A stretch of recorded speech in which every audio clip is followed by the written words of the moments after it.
When it comes to baby's engagement in the pelvis, we really hear all kinds of stories. Yeah. One woman told us that her baby cannot engage because she's not dilated. Okay, that's very interesting.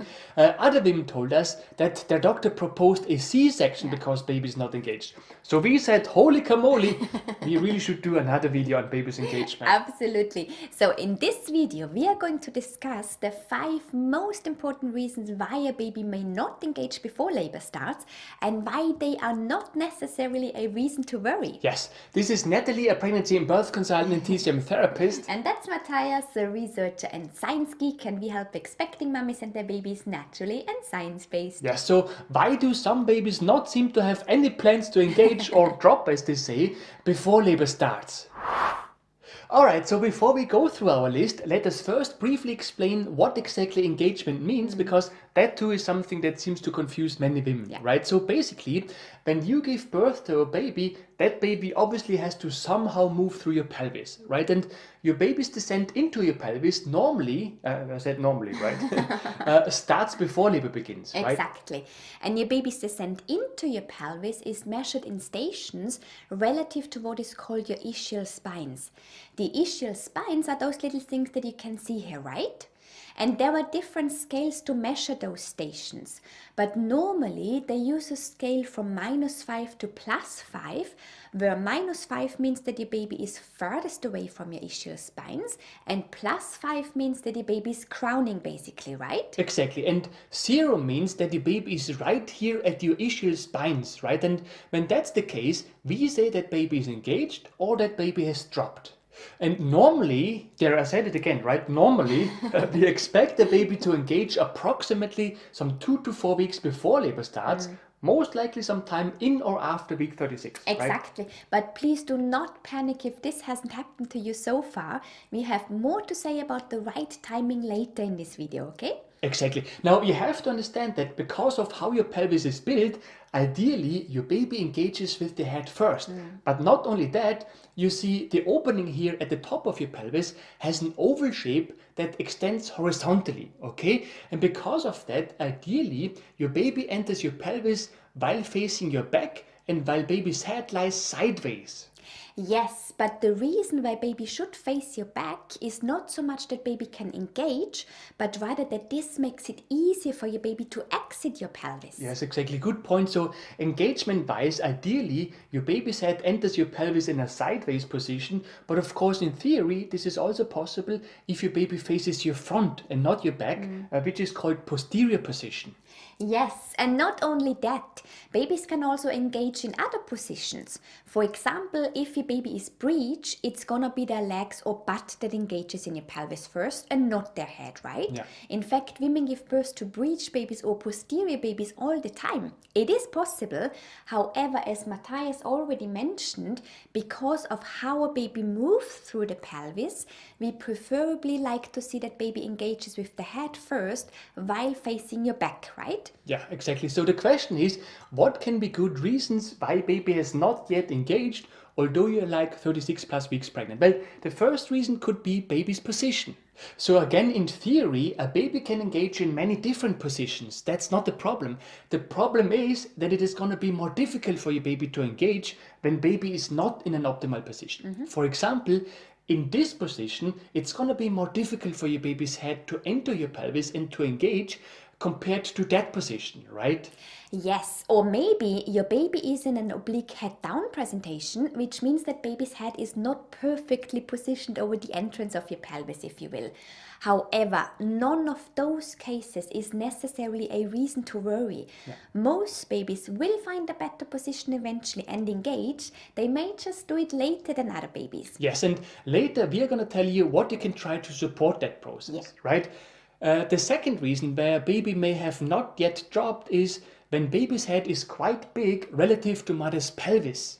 Now, we clearly want to point out that when it comes to the actual delivery of a baby, it almost never happens that baby's head is too big or that the mother's pelvis is too small, however you want to see it, right? And there are several reasons for that. First of all, there is this hormone called relaxin that your body releases during your pregnancy that sort of loosens your pelvis to make it more flexible so that your baby can more easily move through it. Yes, and second, during the delivery of your baby's head can mold into a different shape so that it fits through the birth canal more easily. That's possible because the bones of your baby's skull are not yet fused, which is why the skull can still change its shape thanks to the pressure in that tight birth canal and thanks to the pressure from your contractions. Exactly. Now, engagement-wise, if your baby's head is big relative to your pelvis, your baby may benefit from the first effect that we mentioned, i.e. the relaxin, already before you go into labor.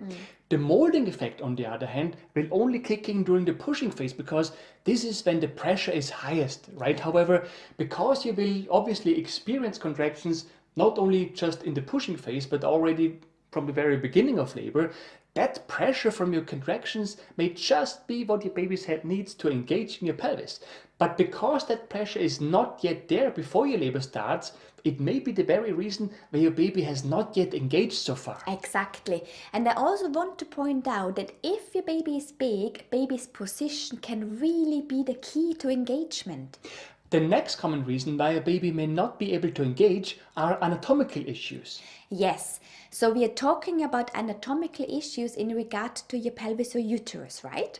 In fact, in some pregnancies, the pelvis or uterus have a shape that deviates from what we normally observe.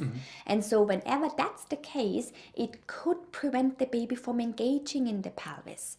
And this also leads me to the next reason why a baby may not be able to engage, and that's the position of the placenta. Exactly. So normally the placenta attaches somewhere in the upper part of the uterus, right? However, sometimes it may also attach very low in the uterus. In extreme cases, it may partly or fully cover the cervix, which is called placenta previa. And so whenever a placenta lies very low, it may also prevent the baby from engaging. And unfortunately, in those cases, there's really nothing that you can do about it, right? Exactly.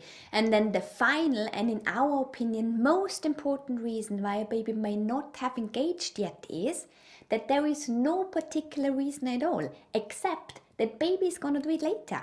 Yes, look, we totally get that you're worried and anxious when you're close to your due date and baby's still not engaged, right? However, you have to understand that some babies only engage very late, sometimes hours before labor starts, right? Exactly. And other babies only engage after labor has started. And so if your baby is not engaged before labor starts, it is normally really not the reason to worry. We know so many women whose baby was not engaged before labor started and they still had a normal delivery. Yes, and most importantly, they delivered a healthy baby, right? So again, if you're like 36 plus weeks pregnant and baby has not yet engaged, please keep in mind that some babies only engage hours before labor starts. Others may indeed require the pressure from your contractions first in order to be able to do so. Nevertheless, there are ways to support your baby even before you go into labor. So what can you do? Well, first of all, before you even try to help engage your baby in your pelvis, make sure that your baby is in a good position. This can be supported with the right sitting position, which we show you in the video that is supposed to pop up now. Yes, or exercises and tips that we show in the video that is supposed to pop up now. And then once baby is in a good position for labor, it is possible to help baby engage with exercises that we show in the video that is supposed to pop up now. Yes, and should you not be sure if baby is engaged or not, watch the video about the signs that baby is engaged, which we show you in the video that is supposed to pop up now. Yes, and as always, you can also find the links to those videos in the description below this video. Right. If you have found this video helpful, we would be super grateful if you could leave us a like below this video. Yes, and for more useful tips and tools on pregnancy and baby related topics, make sure to subscribe to our channel and to hit the bell.